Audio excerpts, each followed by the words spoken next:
Hello YouTube, we're back in our little work hut. It has been so cold, we've been stuck inside for, I don't want to know how many days. It's going to be like 25 degrees today. We still got a wind chill that feels like 7 when the wind blows. We've had this since we were a kid, silverware, when I was a child.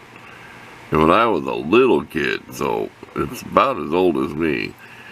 I took a picture of something, whatever company, we're not even going to try to read it to you right here. You try to figure it out, and maybe when we get done. We're going to get rid of all this damage. And this is what you do when you're a kid. You grab the good table knives, and you know what it's like. You use it for a putty knife, you beat it up, you pound on it, then you throw it back in the kitchen sink. You know that's what had to happen. Somebody used it to do something with. We're going to get all that rough junk off it. It's not a real heavy silverware. It wasn't real cheap either. You know, stuff made back then, even in Japan, it was pretty good stuff. The teeth,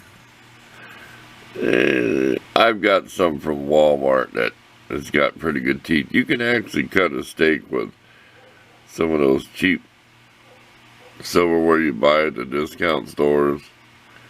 Well, enough talk about. We'll bring you back when it's done. We're going to buff it up, smooth that all up.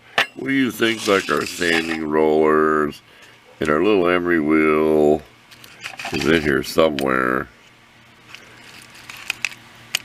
Like that. We're almost out of them. Yeah, that's rubber. We're almost out. So we'll use a variety of stuff to buff this up, and then we'll put some blitz on it, just for the fun of it. So stay tuned. And we are done. We just polished the blade. We're not going to try to take the scratches out. We took pictures of everything we used to grind this down. From diamond bit to different grits of sandpaper. We did our X pattern and we did the final sanding lengthways. And we got some polish on it. This has been all nice and polished. We took acetone and a little pokey tool and we dug everything out of the grooves. But when you polish it, it leaves a little bit of black polish in there. And I like that look, so I'm not going to wash that out.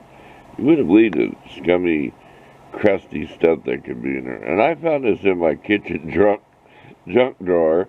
So you know I was always grabbing it in my later years here and using it to pound on something, or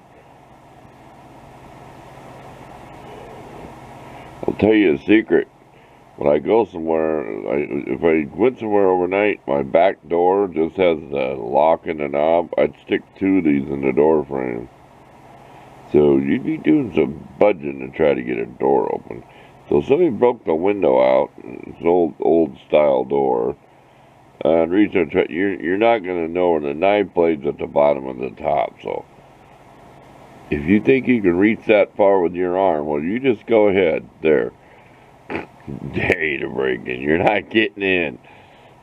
It'd take a little bit of budging to bust the door frame and trimming everything off. Anyway, just a little tip there. You need to lock a door that ain't too secure. Well, shove some butter knives in there. You know I cannot tell what this writing is. The stainless steel, it's something Cutco. Can you see it?